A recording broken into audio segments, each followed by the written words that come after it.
तो आपने सोचा है अपने वोट के बारे में? Is it important? सबसे पहले सबसे ज़्यादा इम्पॉर्टेंट तो यही है। आजकल क्या होता है कि हम लोग बोल देते हैं कि सरकार बन गई और नेता हमारे ये नहीं कर रहे वो नहीं कर रहे, पर हम खुद अगर वोट नहीं देंगे तो हमें कोई हक भी नहीं बनता। तो ये बहुत ज़्यादा इम्पॉर्टेंट है, क्योंकि आजकल की यूथ और युवा सब वोट नहीं करेंगे तो फिर कैसे सही सरकार मिलेगी देश को।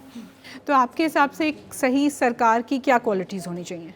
मैम जैसे बाकी सब ने तो बोल ही दिया कि जॉब, वुमेन सेफ्टी वगैरह वो सब ठीक है, पर मेरा एक मेन चीज़ ये रहती है कि देश बाकी सारे देशों में सबसे अलग और सबसे ऊंचा खड़ा हो, उस चीज़ पे कोई सरकार मतलब ध्यान दे। इंडिया को जो सपोर्ट कर रही है ग्लोबली, वो चीज़ बहुत ज़्यादा आनी चाहिए आगे उठकर कि so pride for the nation, pride for the nation, वो ज़्यादा इम्पॉर्टेंट है। ऐसा इसलिए क्योंकि अगर हम कहते हैं कि इंडिया इतना ज़्यादा पिछड़ा हुआ है और ये सब है, तो अगर बाहर हम देखेंगे कि हमारी सरकार इंडिया को उठा रही है बाकी सारी कंट्रीज़ के सामने, तो एक अंदर से हम लोगों के अंदर भी आएगा कि हम जब सरकार इतना सब कुछ कर रही है तो हमें भी कुछ करना चाहिए। नेशनलिज्म की भावना वो जागती है। आप लोग बहुत सब मीडिया डिबेट्स देखते हैं, राइट?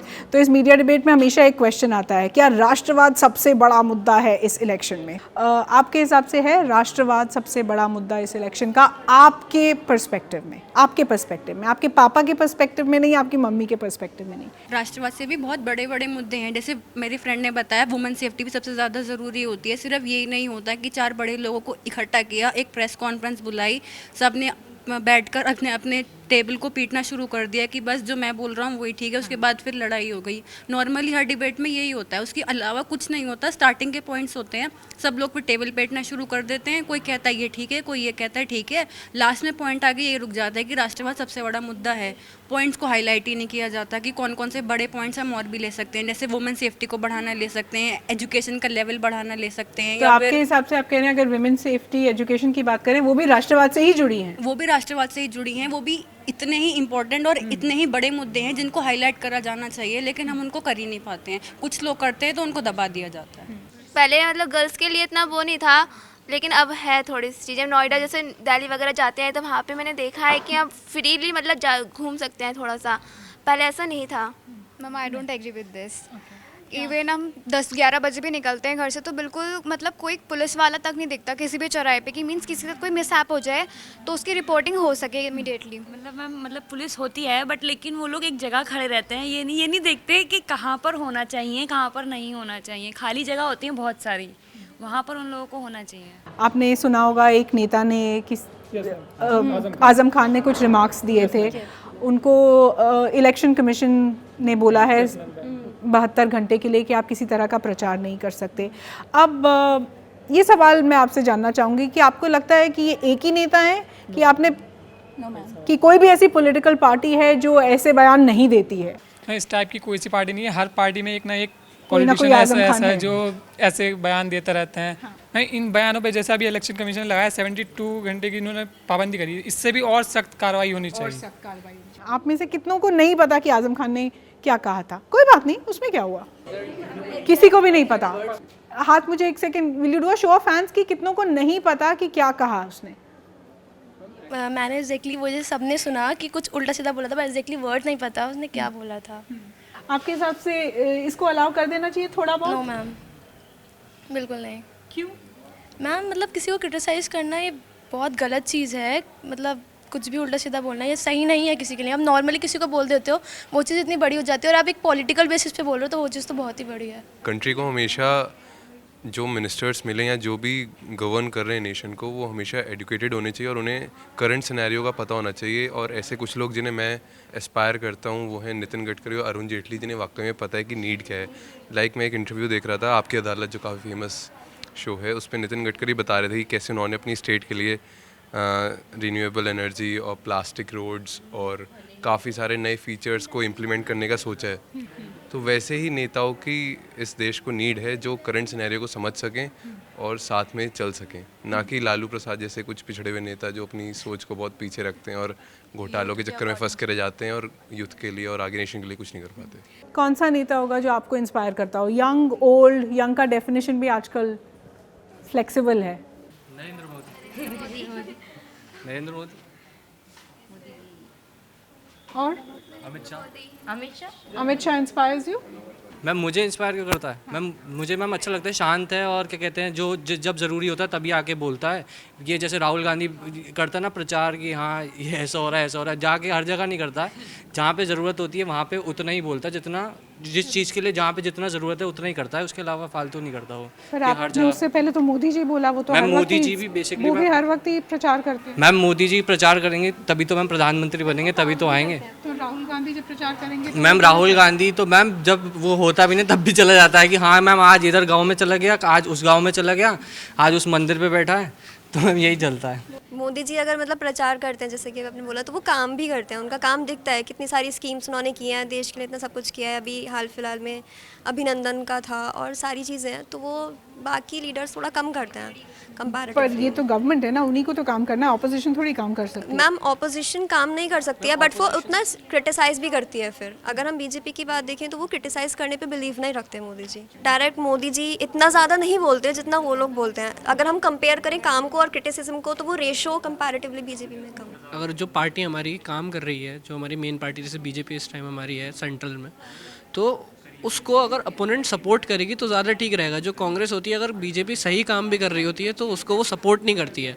पाकिस्तान में जाकर जो स्ट्राइक्स करी थी, एयर स्ट्राइक्स करी थी, वो उसके प्रूफ्स मांग रहे हैं हमसे। अगर आप ही प्रूफ मांगेंगे तो मैम और कौन बिलीव करेगा उस पर? सवाल उठाने ठीक बात है, लेकिन सवाल उन चीज़ पर उठाना चाहिए जो चीज़ गलत हो रही है। जो चीज़ ठीक भी हो रही है, सही है, उस चीज़ पे सवाल उठाना ठीक नहीं है। इस मुद्दे पे हम इसलिए आए क्योंकि हम सबसे पूछ रहे थे कि कौन ऐसे नेता हैं यंग या ओल्ड जो आपको इंस्पायर करते हैं। तो दो नाम आए, इनको अमित शाह और नरेंद्र मोदी। और कोई? Manohar Parrikar ji, the late Manohar Parrikar. Yes ma'am. Okay, why? Ma'am मतलब मैंने उनके बारे में इतना कुछ ठीक से पढ़ा नहीं है, बट जितना मैंने उनके बारे में जाना है कि वो बहुत सिंपल रहते थे। मुझे उनकी सबसे अच्छी बात ये लगती थी, काम करते थे वो, सिंपल रहते थे। APJ अब्दुल कलाम, बिकॉज उन्होंने बहुत कुछ किया है हम लोगों के लिए, मोस्टली एजुकेशन के लिए। जिस इंस्टीट्यूट में हम पढ़ रहे हैं वो भी उनके थ्रू है, उसी एक यूनिवर्सिटी है MIT। पर आपको पता है ना, he said that he never wanted to be in politics. Yes ma'am. Atal Bihari Vajpayee, because वो बहुत सिंपल थे, प्लस उनके जब तक वो थे तो इतने राइट्स वगैरह नहीं होते थे जैसे हमारे हिंदू मुस्लिम के कम्युनिज्म राइट्स हो जाते हैं, वो नहीं थे। और डेवलपमेंट था उनके टाइम पे। और जैसे महंगाई हम बोलते हैं बहुत बढ़ गई है, उनके टाइम पे बहुत कम थी। तो ये चीज़ मैं बोलना चाहूँगी, अटल बिहारी वाजपेयी वो सही थे। नो पार्टी सच की जो करप्ट नहीं है, but the thing is ratio हमेशा डिफर करता है कि कौन ज़्यादा करप्ट है, कौन कम करप्ट है। एक पार्टी ऐसी होनी चाहिए कि सपोज़ ऊपर से ऐसा कोई पॉलिसी नहीं होती कि मोदी जी जो पास करते हो वो इम्प्लीमेंट ना हो या वो झूठी हो। हमेशा पॉलिसी स्टैंडर्ड्स पास किए जाते हैं, बस फ़र्क इतना होता है कि वो PM की सीट से लेकर लास्ट जो इंजीनियर जो रोड बनाने वाला है वहाँ तक वो पहुँचता है या नहीं। तो एक पार्टी ऐसी होनी चाहिए जो वहाँ से लेकर एंड तक ट्रांसपेरेंट हो और काम करे। आपके हिसाब से ये कोई भी ऐसी पॉलिटिकल पार्टी है कि ये सिर्फ एस्पिरेशनल है? सारी पॉलिटिकल पार्टीज ऐसी ही हैं, लाइक आई वुड ऐसी लाइक ही टू हैं? कि मतलब जैसे नहीं कांग्रेस के अगेंस्ट में हूँ, but the thing is like Akhilesh Yadav जो दूसरी पार्टी को बिलोंग करते हैं, समाजवादी पार्टी। जी, उन्होंने भी काफ़ी काम किया है जब वो थे। काम ज़्यादा लोग कैसे हैं एक पार्टी में, करप्ट हैं या ज़्यादा काम करने वाले हैं? एक बंदा चेंज अकेले नहीं ला सकता, हमेशा एक टीम की ज़रूरत होती है। तो वो जो टीम है, जो गवर्नमेंट है, वो मेजॉरिटी जो है उसका रेशियो जो है वो ज़्यादा अच्छे लोगों से भरा होना चाहिए और कम करप्ट लोगों से, तो ये सिस्टम काम कर सकता है। कभी भी कोई भी सिस्टम अगर अच्छे लोगों से नहीं भरा होगा तो वो कोलैप्स हो जाएगा। तो इसका मतलब ये है कि हर पार्टी में अच्छे लोग हैं, बट मेजॉरिटी ज़्यादा बुरे लोग हैं, इसलिए करप्ट हो गई है पार्टीज आजकल। तो एक स्कैम आया है रफेल, जो आपने सुना है उसके बारे में? Not very aware about the topic, but the thing is कि जब जिस समय पे उस एयरक्राफ्ट को आ हाँ जाना या चाहिए ना? था हाँ वो या नहीं ना? आया, तो स्कैम है। Scam। जब नीड थी नेशन को तब वो नहीं आया। जो बालाकोट में इंडिया ने जो स्ट्राइक करी, आपके मन में कोई भी सवाल है उस स्ट्राइक को लेके, कि आपको लगता है ऐसे ही हुआ है एग्जैक्टली जैसा कि सरकार बता रही है? कोई नीचे जाके वो प्लेन वहाँ उतारेंगे, वहाँ पे गिनेंगे, ये थोड़ी कर सकता था। वहाँ पे इंडिया ने एयर स्ट्राइक करी, वो आपको ये बता सकते हैं कि इतना डिस्ट्रक्शन हुआ था।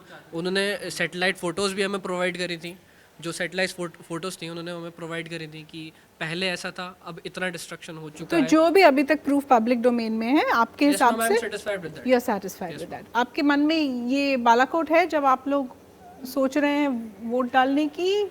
Ma'am it is one of the factors, क्योंकि मैम हमारे मैम अभी जवान मरे थे, उस हिसाब से मैम ये जो मोदी जी ने विद इन 10 डेज फिर विद इन 13 डेज जो मैम स्ट्राइक करी मैम बहुत अच्छा किया। पर जब पुलवामा में इतने लोग मारे गए उस पे भी तो एक इंटेलिजेंस फेलियर है, उस पे कोई मैम इंटेलिजेंस फेलियर तो है मैम, वो होता भी है, पहले भी हुआ है, पर उस पर एकदम एक्शन लेना विद इन 13 डेज मैम वो बहुत अच्छी बात है और बहुत बड़ी बात है। कभी कभी ऐसा होता है कि हमारे इंडिया की ही जो पॉपुलेशन है, जैसे अभी राष्ट्रवाद की बात आपने उठाई थी, उसमें मैं स्पेसिफिकली तो नहीं बोलूँगी, कुछ हिंदूज़ भी बोलते हैं कि काम नहीं हुआ, कुछ बाकी कास्ट वगैरह रिलीजन्स भी बोलते हैं, पर एक चीज़ है किसी भी चीज़ पे ट्वीट करने से पहले या फिर उसको इंस्टाग्राम यूट्यूब डालने से पहले उसका सोर्स पता करना चाहिए, प्लस वो चीज़ पे कोई एक्शन लिया गया है या नहीं ये चीज़ भी पता होनी चाहिए। कल मैंने एक ट्वीट पढ़ा था, उसमें क्या था, उन्होंने बोला था कि पीएम मोदी ने मुस्लिम्स के लिए कुछ भी नहीं किया, बट उसके नीचे एक कमेंट का रिप्लाई था, मतलब वो मुस्लिम पर्सनालिटी ही थे और वो पॉलिटिक्स में ही थे, पार्टी में, तो वो सब कुछ हैंडल करते थे, इसकी स्कीम्स वगैरह, तो उन्होंने सारी चीज़ें गिनाई कि मतलब कितना परसेंटेज रेशो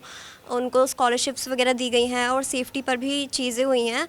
तो जो चीज़ें बोली जाती हैं बिना कुछ पता किए हुए, वो चीज़ कम होनी चाहिए, क्योंकि उससे हमारा आपस का जो प्यार है वो सारी चीज़ें वो कम होती हैं, तो कोई भी कॉमन पर्सन उस पर आसानी से विश्वास ना करे, अपने अंदर का जो विश्वास है कि नहीं वो चीज़ सही कर रहे हैं वो खो जाता है कभी कभी, तो वो ऐसा ना हो।